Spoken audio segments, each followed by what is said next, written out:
yeah, miniatures, JESSAMINES. Got it here.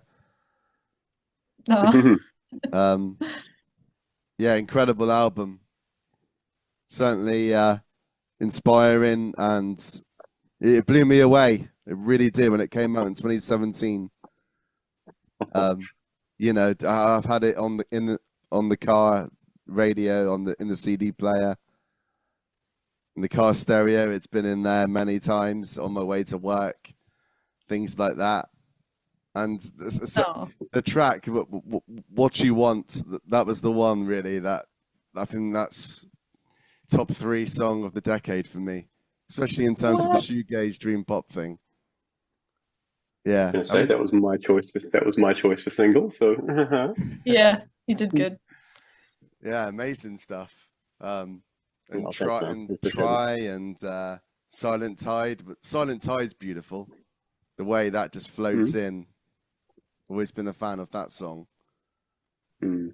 And It's the interlude. yeah, it is kind of like an interlude, but it's a long one, isn't it? Um, yeah, Yeah, it could have worked as an interlude, but it's actually its own, like, almost a single in a sense. hmm. Hmm. Yeah, I mean that came from us sort of needing to pad out the album a bit, and that was kind of assembled from, well, like a lot of the tracks were Frankenstein together from all sorts of stuff we had. But I remember your vocal for that was from the end of the first track on the previous EP, and I think we Hmm. sort of repurposed that. Um, and yeah, no, I liked it. It's I've never heard someone say it's their favorite, so all my children are precious. So thank you, Sam, for saying that. Appreciate it. Um, yeah, I mean that one, like a lot of them, we're put together to get whatever we could in there. But no, it's still so nice. What is it, 9 years on now to have people telling us that Mm. it made a big difference to them. That's so it's all we ever wanted Hmm. is to make to get nice feedback. I mean, you don't make it for that reason, but it's pretty vindicating. Yeah. Um, Mm. yeah, for But like a little we lost make it to down like here on the other side of the world, yeah. to have, yeah. Sorry, Anne. No, no, I was just gonna say like Mm, yeah, we put a lot into that album, like a lot. Mm. So mm. it's Blood, nice it to was hear. blood, sweat, and 90% And blood, tears. sweat, tears, everything. Yeah. So it Hmm. certainly sounds like it. Yeah. Yeah. So really good results as well. The reward was there. So yeah. Um, How did miniatures come about? I mean, I guess that's a good place to start. sure. Chase started it. No, yeah. Sorry, what are we fighting like siblings? Yes. So, well, we're both from NZ, but we're from different cities originally. I grew up in Christchurch, and towards the end of my teenage years, I kind of naturally was moving towards what I ended up realizing was shoegaze as far as the stuff that I liked and what properties that had. Teenager, I loved a lot of 80s, post-punk, new wave, um, all the best stuff of the 80s. I mean, I have a pretty wide net for my taste as well, but that was the primary stuff then. And then that's like a gateway drug into you discover the greats, the MBV, Slowdive, and all of those, and gradually you kind of fill in the picture through late night Wikipedia deep dives of realizing, oh, who are these guys? I see them talked about a lot, and Late night I Wikipedia. remember the biggest, probably one of the biggest musical influences on me was when I was 17, and I kept seeing this band Octo Twins mentioned in magazines and old reviews, Hell and yeah. I said to my uh, uncle, I was like, who are these guys? I keep hearing about them, and he wordlessly left the room, put a record on. I was like, just listen, and that, yeah, extremely influential moment. That was Bluebell Knoll, and that still remains my Mm. my favorite record of theirs forever, probably. But just such a big influence on my, well, naively me beforehand, but then realizing that music from this time and in this field could be this lush and expensive and multi-layered and have all this melody in it in a period where, having kind of previously listened to The Cure and Susan Banshee, like there was still lovely stuff, but it was a bit more, it was a bit harsher, it was a bit sharper at times, and suddenly this was just a whole different dynamic. Yeah, it's like shoegaze is like expanding on post-punk in a way. It's like I think so, and quite a dialing lot of everything up a little bit more. a lot of those things too. And I mean, for me, it was just a lot of the. It was kind of like they weren't afraid to kick on a distortion pedal and be loud with that part of rock, but it wasn't, you know, obnoxious like rock was. It had just ticked a lot of boxes of what I liked sonically. Sorry, I went on a tangent. You asked how we started. Good question. Well, that was my sort of context for wanting to start something, and you know, I'd been writing away to try and get onto this vibe, this sound, which there wasn't much around locally that I knew of people who were doing it. Probably people around who liked it that maybe I just wasn't getting to know.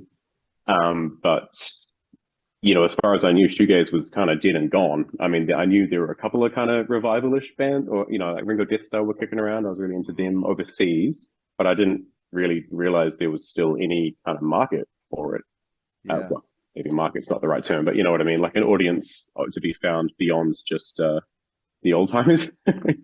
And but it seemed that we did sort of find something. I mean, we didn't do too much in Christchurch. Well, I was doing a couple of jams with some friends in Christchurch with some stuff, and you know, talking to different people, trying to see who would work in this project. You know, what format this could take, whether it should be a full band or just do some recordings or what.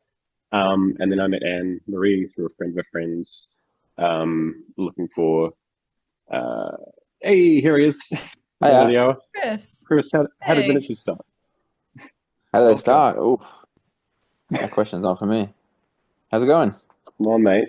You're supposed to recite this from memory at this point. No. Well, Got the full band in today.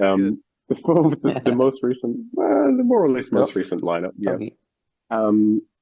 And so then I met Anne through a friend who I'd rubbed into kind of try and do some songwriting together, play some guitar, what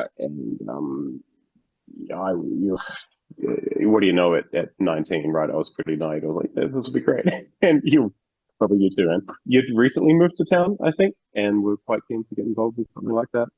And yeah, I think it was through that electronic project that I was doing, wasn't it? Yeah. Yeah, I saw you play it at Goodbye Blue Monday, this great RIP, this great bar that used to be around in Christchurch. And then we started, started chatting, and I can't even remember what format, what we were doing at that point. I remember because I remember us going and having a jam, and I remember us doing Glass Boxes, like the first one. And we were both like, whoa, this is right. cool. I think I just had a couple of chords. Yeah. And I didn't really think it was a song. And then you prophetically just beats sort of going that, and took it away, and then came back to me a few days later and was like, hey, I made a sort of a song out of this. And I was like, what? What do you mean we made a song out of it? It's a song, yeah. And you know, my mind was open because I just hadn't worked that way either, or you know, hadn't had much experience in that. I was like, I don't know how to get my musical bits into a song format. And then you kind of really brought that element and that knowledge of how to do that, and to not just sit on something, you know, an idea, and actually turn it into something. And that without that, there probably would have been no minute, as it were. And yeah, we played just a couple of shows at that time, which were mainly just us sort of experimenting with that format, you know, different people in there, you know, only the couple of pieces that we had. And then after that, we kind of just focused more on the recordings. So it just became really just me and you, Annemarie, and using the best of our limited technical knowledge, mine even more so, to put something together, get something out, just, you know, do what we could. And look, it was a pretty rough product, but we do kind of love that first EP, I think, and it did get us a few, you know, it got us noticed a little bit, I think, enough to kind of feel like there was some momentum and that it was worth pushing on with. and then we moved to, well, I rather decided to move to Melbourne at that time, and you fortunately agreed to come along with me, so that we could then, try and push on with it here. And so we, over time, had a few different, formats of the lineup. When we started, we had a live drummer and a bass player, and did a few shows in that way. Still finding our feet as to what we wanted it to be and how we wanted it to sound, and that's always evolving. And then after about a year or so, we had a point where our drummer he left to do some different stuff. Let's say we're still friends with him, and we had a lot of trouble finding someone new. And we got to the point where we're like, oh, forget it. Who needs a drummer? This, like, this it's okay to just push a button. The big drum machines on JESSAMINES. Well, the part of that too is that we were already using those tracks for the recordings, and then we just said, let's just, no shame, but we just literally just had the recorded tracks of the drums bounced and played through an iPod live. That was the fourth member for the next year. They were samples though. They were samples, by the way. That's crazy. True, yeah, but they were just the tracks that we'd made for the recordings. So we just literally took those and used them, and that had a lot of advantages. It gave us a lot more control over things. And it's always a compromise there. Like I like playing with a drummer if you wanting to really get the vibe going and rock out or whatever you want to do. Like you got to put up with a lot of limitations and compromise if you're going to do the backing tracks thing. But for us at that time, I think it was just the most sensible, practical choice, really. And that's probably when we when we were the most active, had the most going on. And then when Chris joined us, I think that really was probably our most solid period. So it was just the three of us. We played quite a lot, I think. And throughout that period, it would be 2014, 2015, we were writing and testing these songs live and just trying to figure it out. The album was always the goal, and it was cooking for a long time.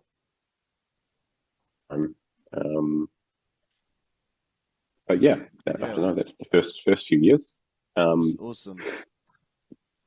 Welcome, buddy. Sorry, Chris Maclean joining in, number 3. Yeah. Thanks for the invite. Early today, I thought, hold on, we're all here. We should get him in. So what position are you in the band, Chris? So I started out as just a fan, to be honest. I'm trying to recall how I heard.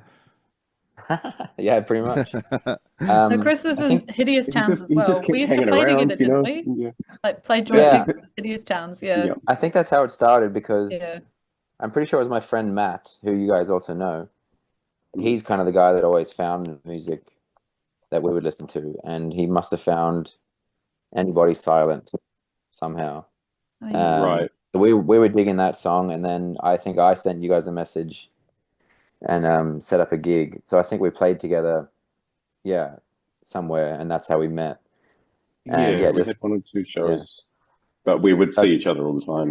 We started to see each other around, and I think we got chatting. And at the time, you had a drummer and a bass player, and whenever that dissolved, you asked me, and I was more than happy. Well, we were going for a 3-piece for a while, and then our bass player had some personal stuff going on, and that's right. Sort of stay in it at the time, and then you were really keen, and so you came in just playing bass at first, and then we just did that 3-piece for a while.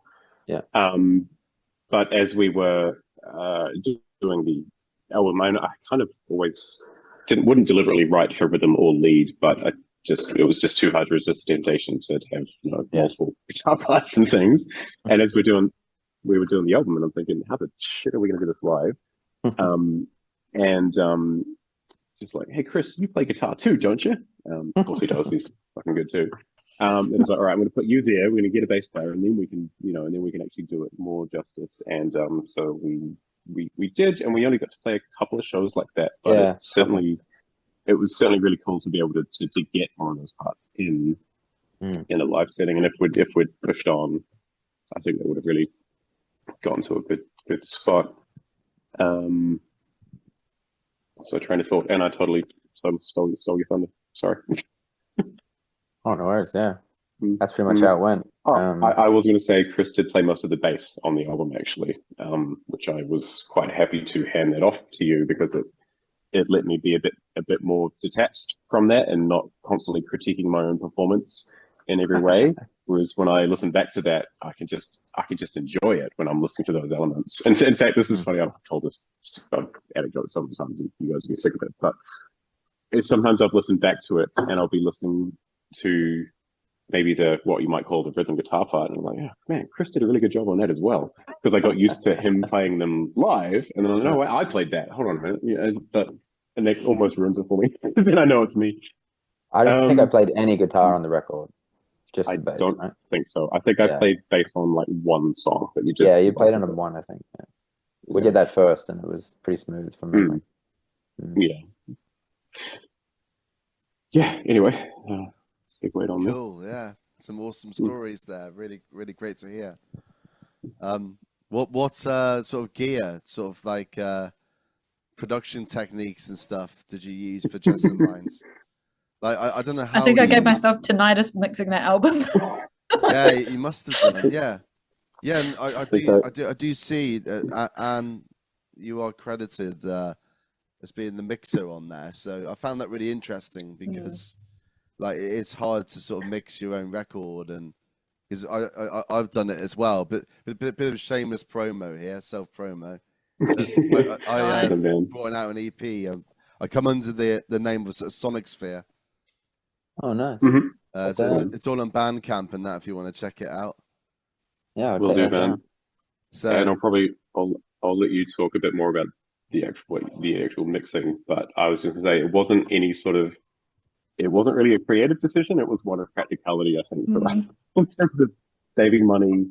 I mean, we did like that it would give us a bit more control, but we weren't ready to each dump $5,000 or double that individually on. Wow. Something like that. And we're like, we're pretty DIY. And there was probably a lot of pain along the way. It was tough.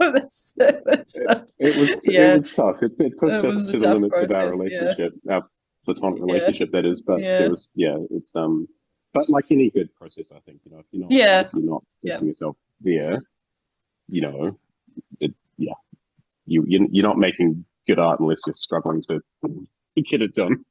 Yeah. But you did it all Logic, I guess. Was it all just Logic that you used? Yeah, it was all in Logic. So we recorded all the guitars. Sorry, in the studio onto using reamping, and then that all just went as a huge bucket of files to add from there. Yeah, it's funny because in the studio it was Matt that was the engineer, right? And I think I went in a few times, but I think it was mainly you guys that were in the studio, and so it was all the guitars and the bass that were recorded in the studio, and then the rest of it I just did at home in the computer.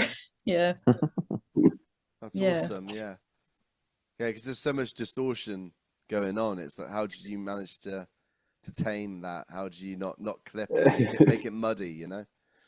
It's quite hard to do. Yeah, absolutely. Yeah, but I guess like we all I think all of us. I think the easy thing was that we all kind of liked the same sound, so we all had the same taste, and it was more about just like there were so many files as well because all of the layers, which was chaotic, great. I think. But then it was like I remember there being a lot of to and froing about what are we gonna bring to the front, and then I think with some of the guitar solos, like to kind of make them stand out a bit more. I remember because there was there's so much all the sound going on, but you still want them to stand out. So it's like I remember trying to do things where you could like pan them so that your ear kind of catches it as it's moving across the thing, like a sound, like classic like sound design thing where you kind of make it pan and it makes it stand out a little bit more. But I know you're very lush guitars to work with. Thanks, Jay. It don't work that way, and I'm like, why not? Why can't it work that way? But, by and large, I thought it all balanced out quite well. I think it was good that it was a process of like, yeah, there was a lot of trial and error and like going down little rabbit holes. And what did you think about Flying Colours? You know, the other Aussie band. Do you know we opened for them one time? Yeah, I used to play with them a couple of times. At the basement of the SB. Were you playing with us then, Chris? I don't think so. I played with them a couple other times though. I thought they were good, especially early on. Good. Yeah. They've stopped playing now, though, haven't they? I saw them on their UK tour like 2 years ago now. I think. So good. Oh yeah. Okay. And the bass player left for some reason. Not Gemma, it was the other one. Can't remember her name now. Who's that? Talking about flying colours. Yeah, I was just saying, you know, talking about the Aussie scene a little bit. You guys had some good shoegaze artists like Miners and Blush Response as well. Oh yeah, I've heard of those guys. There were some amazing bands and like Luna Ghost and Chris's band Hideous Towns. It was such a good time for shoegaze music. It was all kicking off. Crazy. It was good. Yeah, Miners just put out a new record this year. If you haven't heard that one, cool. It's awesome. Yeah. Okay, I'll check it out. I think what I liked about this. Sorry, is this audio okay? There's a little bit of feedback. There was a bit of feedback. Trying to get the mic working. What I liked about that so much at the time was that there was no pretension anywhere. You know, we were all just kind of like, shoegaze, I guess you like it too. Cool. You know, it was very much just you know, a community feel. No one was competing with anyone. And it was always so I wish it was that easy to find people. Exactly. When I try and find people into the same things, it's really hard. But you guys were really lucky that it all came together like really nicely like that. And that there were that many people who were into it in the same city. So cool. Yeah, it was a good time. A lot of my really good friends are still people I met, like you guys included. Just people I met through going to shows and playing shows. So yeah, a lot of fun. I'm just trying to see if I can find this photo, if it's on the miniatures page maybe. But there's this really cute photo of a bunch of us at soundcheck somewhere. Yes, there it is. I'll have to. The Northcote? Can you guys see that? Yeah. I love that photo. Yeah, it's so cute. Everyone's just like hanging out at soundcheck. I think that was the one of the shows. That guy Wesley. I think that's when we did one of our shows with Alana. And I was on guitar. I think was on the album as well. That's so funny. I mean, that technically was our last gig, I think. Really? Wait, was it? I thought our last gig was with that one with Yumi Zuma or Yumi Zama. No. Oh, is that from the same gig? Is it actually? Because that was the only time we played it at NSC. That rings a bell. And I thought they were miming. I remember that. Oh yeah, because Alana's on bass. Yeah. She's going to be in Melbourne. Is she? Great. Because she's been in the UK, right? Around. Yeah, she lives there. Cool. Thursday night. Yeah. So, should we talk a bit about TG Shan's, Anne's project? After miniatures.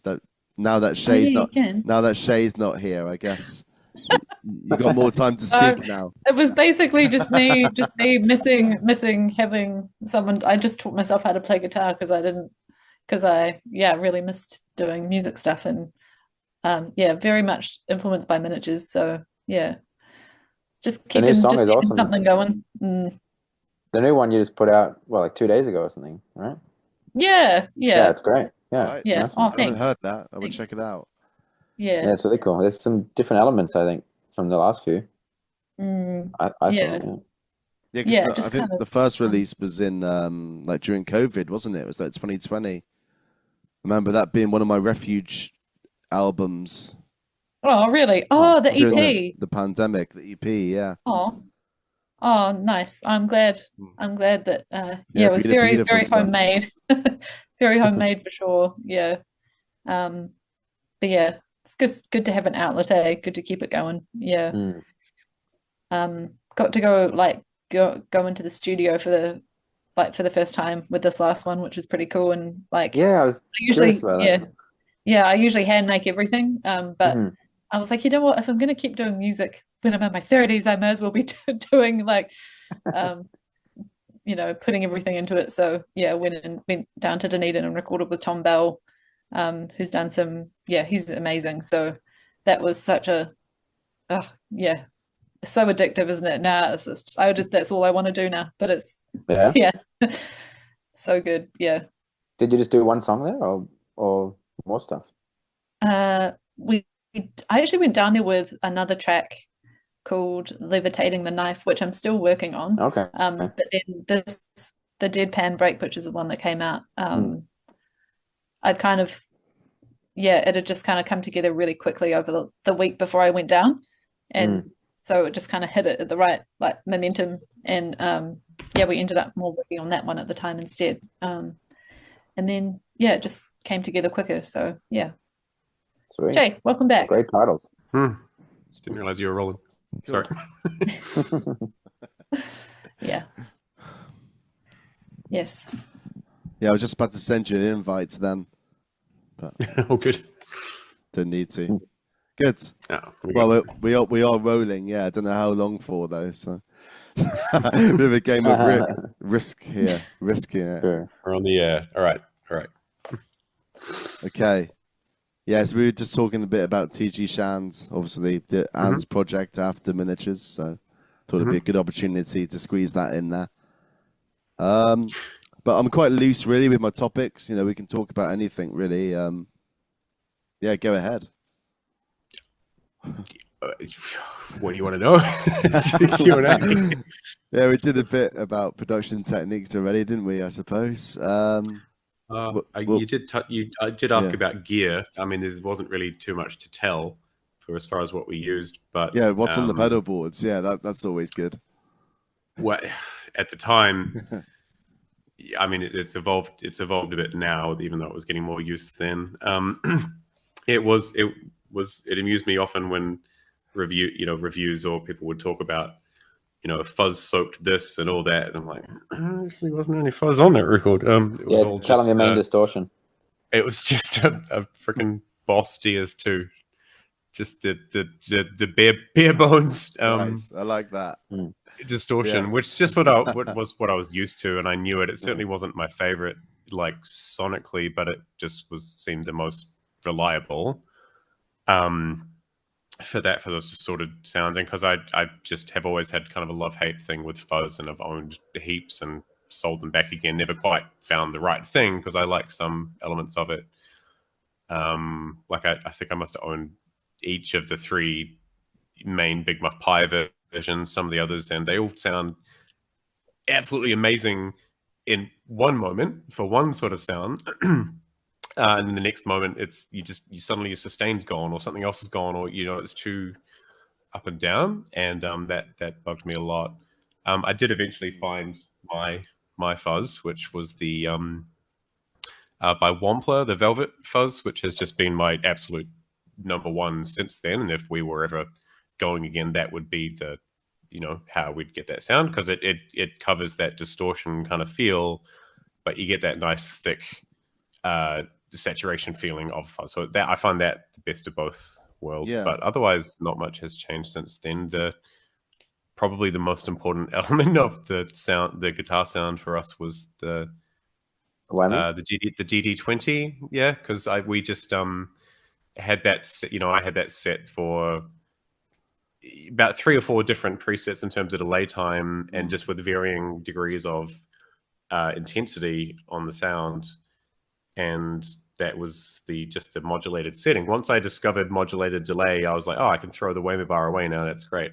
Just sort of that kind of filled in that space for me, and gave it a bit it's got of the pitch modulation with it. It gave it a good kind of kinetic feel to the sound without having to glide all the time, which I was sort of not in love with at the time, but still, great technique. We all love it, but I was wanting to kind of find a way to get that without relying on that kind of crutch cliche, I guess. Yeah. And I still have that DD20, which is kind of a double-edged sword, because if I ever want to try at a different delay setting, like, no, I can't wipe those miniatures presets because I'll never be able to make them again. So I'll need to buy a new delay just so I can keep that one, just in case. You never know. And then what about the D-tune?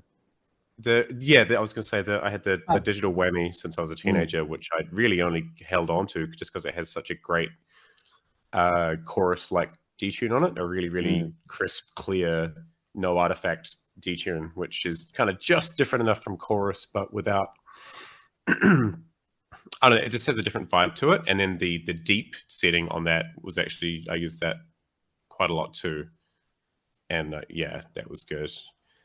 I did end up moving that on and just got another replacement. But probably if you said you got a miniatures show tomorrow and I had no pedals, but all right, I need a DD20 with those settings and some sort of detune and a distortion, and that would be enough. Beyond that, I mean, I can't tell you anything about what mics we used in the studio. Probably some nice ones. I'm not sure if you were paying attention, Chris. Neumann. Well, sure. Who knows? Sure, SM57. That's the classic. Probably there was some nice stuff in that studio for sure. There's a photo somewhere I might be able to quickly find, actually. Just the fact that it all got played back through a solid state PV Bandit probably invalidated the quality of any microphones in use. Yeah. It was funny because like years later, I ended up working at a guitar store, and you end up getting all your dream gear. And now I have all my dream gear, and well, not all, but the kind of setup I would have dreamed of in those days. But I also think you make it work with the limitations and the stuff that you have. So, Absolutely, yeah. Yeah. Cool. So yeah, I guess the burning question for many fans was, why did you guys actually stop? There were so many factors. I just hated them both. No, no. We just, some pretty sort of major life stuff popped up for, well, both Anne and I, Anne first, and then me, that ended up. We both ended up having to move cities back to Christchurch, and I think that had just been quite an intense period for both of us anyway, that we were probably a bit burnt out. We put so much into trying to get that up. It's this funny thing where all our friends and our bands that we played with, it's like everyone got defeated by the album. We were working towards it, trying to get that album out finally, and almost every band just broke up after, either deliberately or inadvertently. It's just such a big thing to have to do, and these days, and put it together when you're financing it all yourself. You still got to be working, you're doing jobs, people are studying. It's a lot to have to manage, and I don't know, we might have sort of trucked on if not for those things, but it was just there was no way for us to practically continue it at that time. The possibility was still there to work remotely, I guess, and to collaborate, and still is there today. But it's also a matter of momentum. Anne and I, we mostly just switched into admin mode to try and get the album made, to say nothing of the future of the band. It was like, well, we got to at least get the album done and out, and that was the big focus. And then we did have a little more to do. We ended up getting to fly back to Melbourne to shoot that video for Honey, which was really cool, like a little reunion. Right. Yeah, I really like that. Yeah, like a compilation. Yeah, but as far as actually, continuing with the band, it was just so much going on. With each of us at that time, and I would much rather have been in a place where we could all be together, working on stuff together, rather than trying to do it remotely. And it just would have felt like half a thing to do that. It wasn't a never say never, we're done, Rolling Stones final tour thing. It just unfortunately kind of fizzled, as most things do. And that doesn't mean there might never be any future for it, but it's easier said than done. Yeah, come on, let's see it. The second miniatures album, come on, please. Well, we'll wait till Someone wants to finance it. Go for it. Begging you, come on. I'm sure the Shoegaze Dream Pop community on Facebook, that page, I reckon there'll be some crowdfunders there. We'll just we'll shadow drop it one day. It'll just be like, hey, new album, here it is. All right, and then just retreat back into obscurity. That's the way to do it. Yeah. MVV 2013 style. Exactly. Oh, yeah. That's what they did, wasn't it? They didn't even announce it. They just sure, they put it on the website, and it was just there all of a sudden. Yeah, they crashed it. I remember that. Oh yeah, they crashed it. Yeah. Yeah. Wow. Yeah. Well, I mean, it took you like 2 years to do, didn't it? Because like judging by the back of this, it says like mixed in 2015 or something, but not released until 2017. I think that was an issue with the label, right?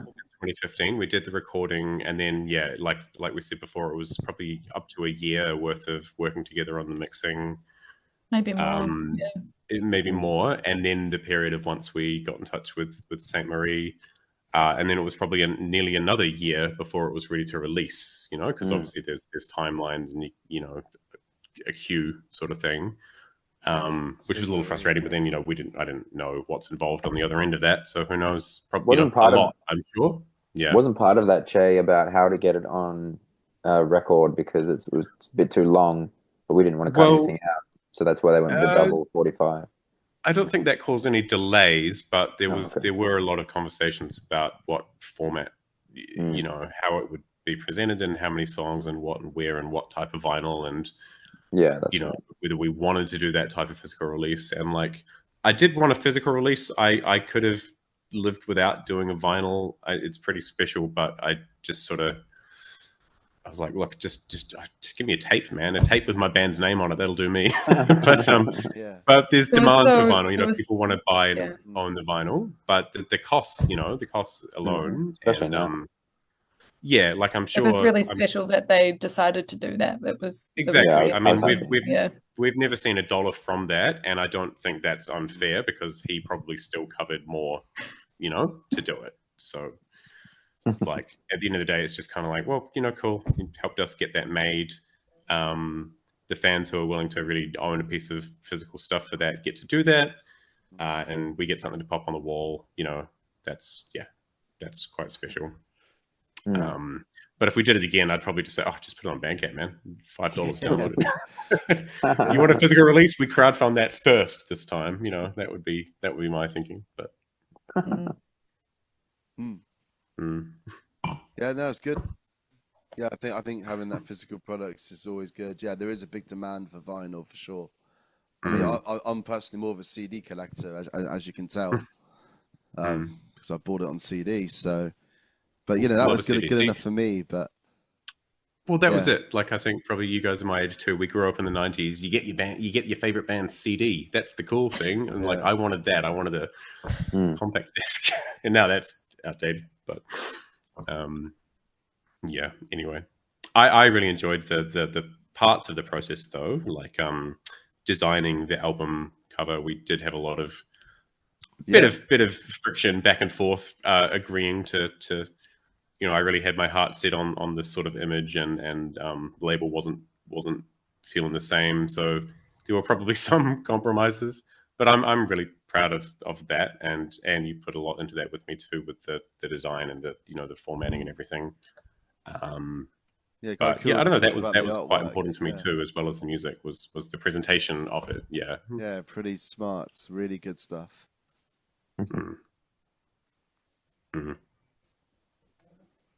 Yeah, it was really funny doing the kind of admin stuff where we thought. Yeah, because I think I'd moved back to Christchurch, and then you came here it was even a few months later, and so we actually ended up doing the whole album process back in Christchurch in New Zealand, which just was such a surreal experience, wasn't it? Yeah, because I mean, in that time after you moved, but before I moved, there was probably a little bit of tension between us that we needed to work out, but it really was.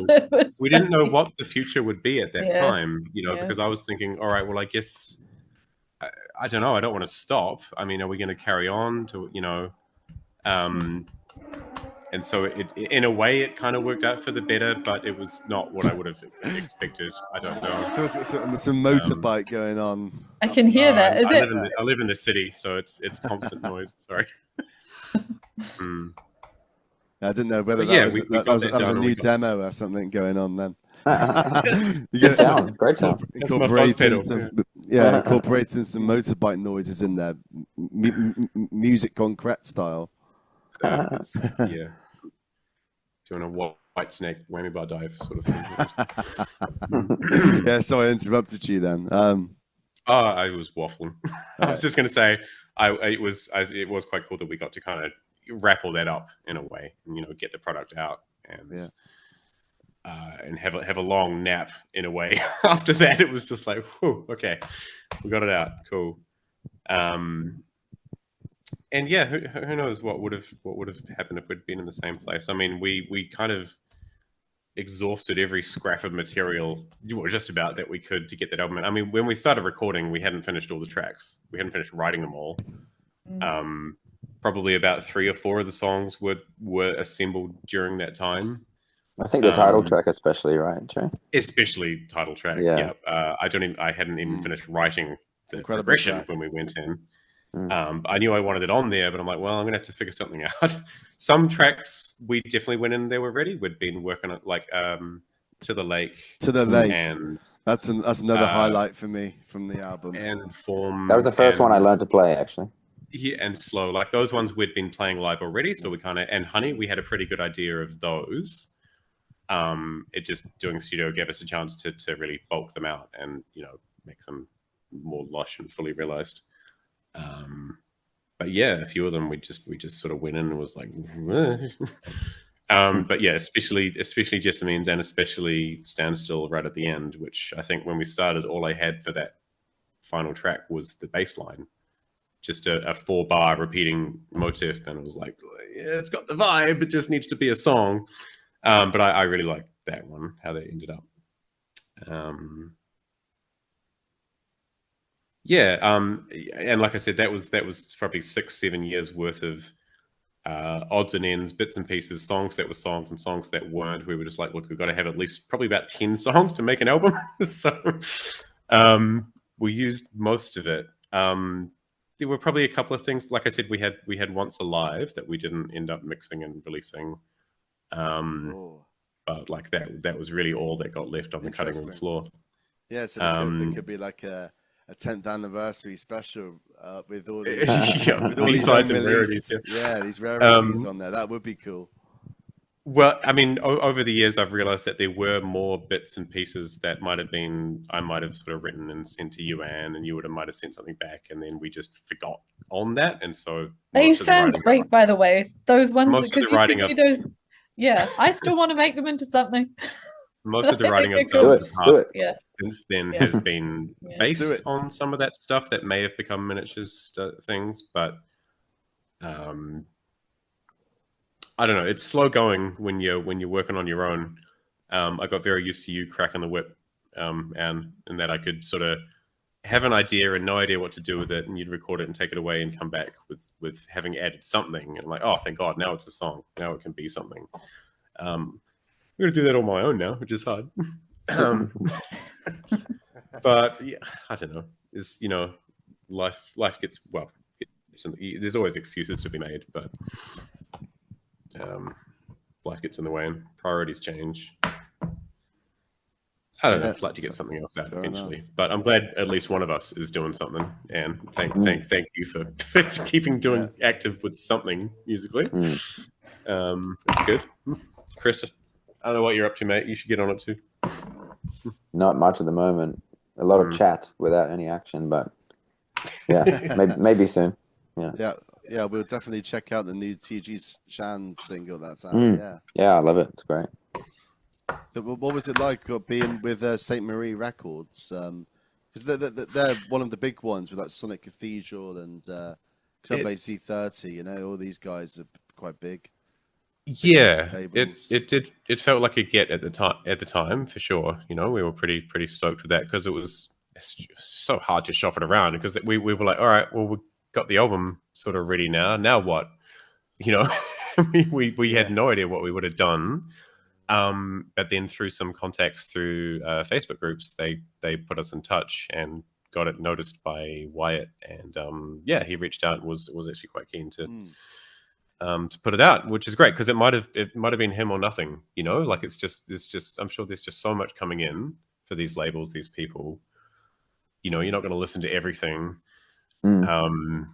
So yeah, that was a big relief to be you know, for someone to be willing to do that for us, let alone a reputable name in the genre, you know, in the modern kind of gazy scene. That was really cool. I mean, it was all pretty remote. Everything was over email. Time zones and stuff too. So it wasn't always smooth. The communication. But we shared what we wanted to work towards, and eventually got there. I think. But yeah, that did feel like a pretty cool kind of badge of accomplishment to be on that roster with those guys. And it wasn't anything like here's your contract, we want 5 albums. It was like, well, it's these days I don't know if it works like that anywhere. But to get that on there was really cool. Awesome.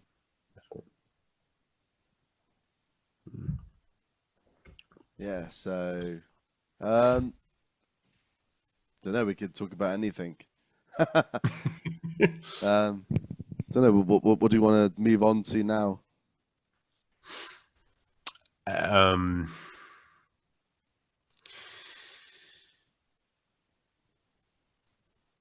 We're an open book, I would say. What about sorry, I realize it's your early morning. We've all had work days too. So my brain's slowly recovering with a glass of wine. Perhaps talk about the scene, the live shows. What was it like playing live for you guys? Sure. Yeah. Well, that wasn't recording when we went through it before, was it? No, I think that's when it stopped. I think that's when it stopped. Right. Yeah. Well, we had a few different formats over the years of how we would play. When we first got to Melbourne, we were doing it with we had a real drummer, a 4-piece, so drums, guitar, bass, and vocal. Did that for a while. When that drummer, the drummer after that drummer moved on, we had a lot of trouble finding a replacement. And we, at that time, after maybe a couple of months of trying to find a replacement, we just sort of got fed up and thought, shit, we'll just do it ourselves, And we already have all these drum tracks because we record everything at home. As far as live instrumentation, it's basically just guitar and bass. The drums were already in an artificial format. And it just sort of surprised us how much it made sense to just use those and have backing tracks live. I mean, quote unquote drum machine. But it just gave us a lot more control over things. It probably actually helped us tighten up quite a lot as well, having to play to that grid. I mean, it does narrow your range of experimentation or inspiration for your shows, but it's sort of double-edged. You learn to really sharpen up and play to the thing, and that helps out too. I mean, like I said before, we used to just play them off my iPod Classic. Rest in peace, missed that guy. But like it would just be a playlist. From the iPod. Yeah, we did use computer later, I think, but there were times when we just had the iPod on the 3.5mm jack. And it was like we had to allow enough seconds at the end of the track on the bounce drum thing to give us time to get ready for the next song, because we didn't get to tell it to go or not. It was just like, right, you got this many seconds before the next song's going to start. At one point it was just one whole song, wasn't it? It was. It was. It was terrifying, but it sounded great. Yeah, but you know what I mean. Like it sort of kept us on our toes for that. Yeah. I wouldn't recommend it to anyone, but yeah, it was kind of fun. But then did we switch to doing it from computer eventually? I think we were worried. Computers can crash. Yeah, I think because we were doing it from. It was like Matthias's sample pad for a bit, wasn't it? Well, no, because when he was in it, he was. Oh yeah, because what did we use for that Yumi's Alma, that gig at North Social? Ever since I was playing in the band, we used my computer, which is the one I'm still using. Right. So yours no way. It was just like the aux out. Yeah. It's an old one now. Wild. But yeah, never crashed. It is amazing that they're still going. That's wild. 2012 wild. Mac. Wow. Yeah, that's wild. Still got all the files. Yeah. I mean, I don't know what the ideal way to do it would be now if money wasn't an object. Well, to a point, I guess maybe a proper sample library. I'm not sure. There's probably some device that would be ideal. This is what I use. I use one of these. It's so good. Right. Well, there you go. Yeah, exactly. Yeah. They let you have. I think back then, I don't think it would have even let us had a sample that was a song long on it. So yeah. Yeah, and like the admin. The iPod wasn't a bad idea. Well, it was simple and effective at the time. Yeah, and well, we sort of just kept going with that format because it worked quite well. You know, you'd get the odd guy being like, "Oh, you'd be better with a drummer," and I'm like, "Yeah, well, fuck you, man. Whatever. You know, maybe I like it sounding this way, kind of. You know." And I'm like, "Yeah, of course it would." You try and start a band. But it's also like it was a practical decision that then became a creative one, I guess. Well, that's the excuse that you make. But we got really comfortable with playing that way. When we did look to expand eventually, like we said before, we brought in someone else to play bass and had Chris move to sing guitar. I think the sort of evolution of that lineup, if we'd kept going, would have been to get a real drummer in. I think that would have been better if we could have found the right one. Because it was starting to feel weird to me to have four of us up on stage standing in a line playing loud guitar music. But you know, it felt like it's kind of, I think it felt like it needed to be balanced out in that way. But who knows? Sometimes that works. I mean, the Cocktail Twins, they did that. If you watch old videos of them, they were just standing in a line and they had the drum machine in the background. Exactly. They had like a reel-to-reel, right? So that's quite a cool look. Yeah. Robin Guthrie, really genius, really at doing all that creative stuff. Absolutely. And Curve as well. I think the sound of JESSAMINES. I think you're like I would say you're balanced in the middle of Curve and the Cocktail Twins. That's what I get from it. I mean, that is about right for me, for sure. Those were. Oh, that's good. I mean, I wouldn't put them in the same. For me too. I wouldn't put them in the same genre, but those are two of my biggest influences in anything in this sort of sound. Totally different approaches to how they sound and how they come across, but also they were both bands that I wasn't hearing a lot of bands doing what they were doing or versions of what they were doing compared to, you know, all your bands sounding like Ride or MBV these days. You plug your guitar in with a reverb pedal and you're there. I just this sounds derogatory. I don't mean it to sound so harsh, but compared to what those two that we talked about were doing, that sort of struck me as something that I just wasn't hearing much of and really wanted to. Certainly a bit more going on with those bands. Yeah. Yeah, not just acoustic rock bass kind of instrumentation. It's more electronica stuff going on. Yeah. I mean, I can't even really get my brain around how you make songs out of samples. You know, I've never been able to cross that bridge in my head. The way Dean does in Curve and makes those drum tracks. I'm like, where do you start? How do you get from this to that?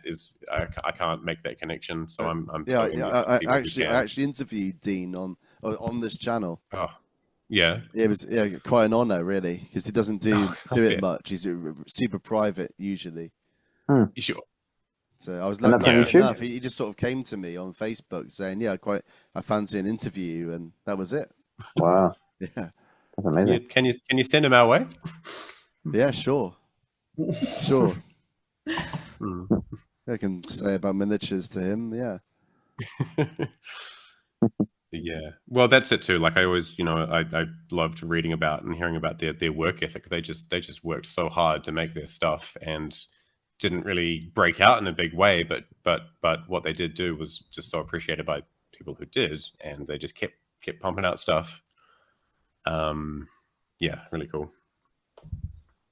All right. Is there anything else anyone wants to say, or only if you want to know?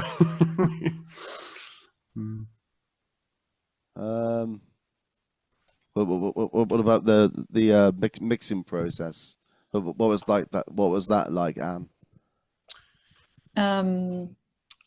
Yeah, I guess it was lots of lots of layers, lots of there were so many files like from every piece of recording. So yeah, it was just a balance of like getting the right the right mixture of the mics that they'd used, and kind of piecing it all together. And I think probably the hardest part was us kind of deciding what sound came to the forefront and that sort of thing as well. But yeah, no, it was great. And I think the drums were so much fun. And I think because we're both really influenced by Curve as well, so it was. I was going to say that was a cool part of doing it that way, is that we could just jump in at any point and create or add or modify a fill, a drum thing. Like that was just accessible right there. We didn't have to be like, oh well, this is what we recorded, so too bad. That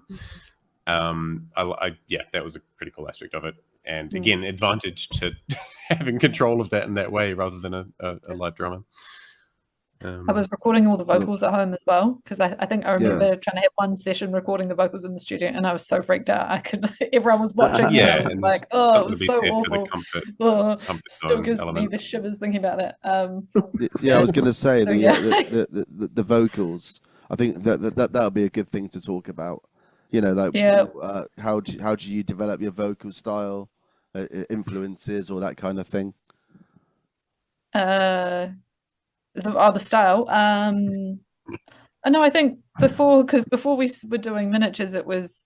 I don't think the style has really changed, but I think it's just being drawn to that kind of ethereal vocal. Like I think my favorite vocalists are quite like breathy, and so it probably just happened through that. But I was more kind of doing electronic weird kind of stuff before Shay started introducing me to these shoegaze artists, and then there was actually a lot of similarity, I'd say. So what were the effects you used for your vocals? Like was it hardware or plugins? It was all plugins. Yeah, I would have loved to be using hardware, but it was literally just me on a laptop. Yeah, well, the stock plugins from Logic. Oh right, no, sorry. Was it third party plugins? No, third party ones. Sorry, so I'll use a lot of sound toys. They're very good. Yeah, like usually have at least 2 or 3 sound toys on every single track, and then there were some other good ones as well. It's weird. Let me open Logic now, and I will try and remember what the plugins are. Didn't you have a pedal for live shows, Anne? Was that? Am I imagining that? Yeah, I think I did. I did at the time, actually. Yeah, I had a little vocal pedal board, but then I think for those miniature shows, the sound guys would hate me because I was putting them through guitar pedals at the time. I think, which was so bad. Well, that's mad. Yeah, so bad. Like, and just an absolute nightmare for everyone involved. So.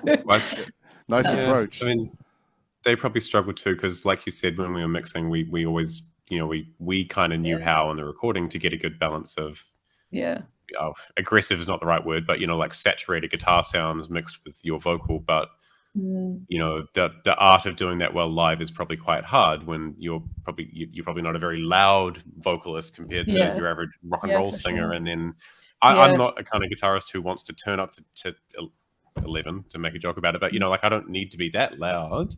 But there would be times when it was tough. I mean, actually, there was a funny story. We went to a rehearsal one day in the studio we used to book out, and I would usually just rent the same amp every week, whatever was there. And this one week they were like, "Oh, sorry, we accidentally lent that out to the other thing, but you can use the Fender Twin over here." I'm like, "Ooh, legendary Fender Twin amp, cool, okay." And nice. I plug in, and it was too loud for us with the volume 100% off.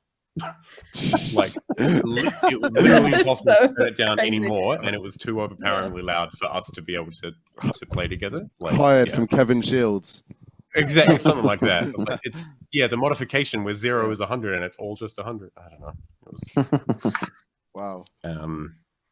But who knows? We never got to hear what it sounded like live, so we can only really hope that sometimes it was okay. Crazy. Yeah. Used oh yeah, there was the Abbey Road. Yeah, there are some like Abbey Road brightener things as well that were quite good for like the top end. Using IR, is it impulse response kind of thing? It's Abbey Road RS127 box. Okay. I know I was using that one. That was good. And then R1, yeah, a bunch of the Sound Toys ones. I used some of the we used a bit of like just a little bit of the decapitator on some of the guitars as well. And then lots of Echo Boy, lots of little plate. Did you add many digital effects to the guitar? I can't remember. Like yeah, there was a little bit. Not much. Yeah, right. not much, but there was just like, I mean, obviously it all had reverb on it, like as if send, but yeah. So like I don't like to use much reverb on the in, you know, or on my board. Really, it's a sparingly thing. But then obviously on the album you would have probably put a lot on, so I'd kind of forgotten about that. Yeah, actually. Just like buses that made it all sound like it was in the same space. Like I think, but then I guess we had to balance that with like wanting the hooks and stuff to come through, so I don't think there was that much on the hooks. But actually I do remember, I think for some of it I put Phase Mistress on from Sound Toys on some of the drums as well. That was fun because it just makes it sound a little there is a little bit here and there. I noticed that at the start of Form there's some spacey fluctuation going on. And then what else was there? Stillwell Audio have some nice like compression stuff that that I was using. And actually there was I remember on the kick drums, I think I was doing this thing where I was like sending the kick drums to this like really smashed bus, and I had like the Stillwell Audio Rocket set to like what was it? It was like, sorry, I'm just looking at these settings now. It was like set to like a ratio of 20. And then I'd seen this thing online where if you turned the impetus up to 100 and had it set like so it was literally just like absolutely smashing it. It kind of sounded like it was a distressor hardware unit. And it kind of did a little bit, not like the real thing, but like just stuff like that. Yeah, sorry to interrupt, but I've only got like 30 seconds left or something. That's okay, mate. Is it okay if we draw this to a close then?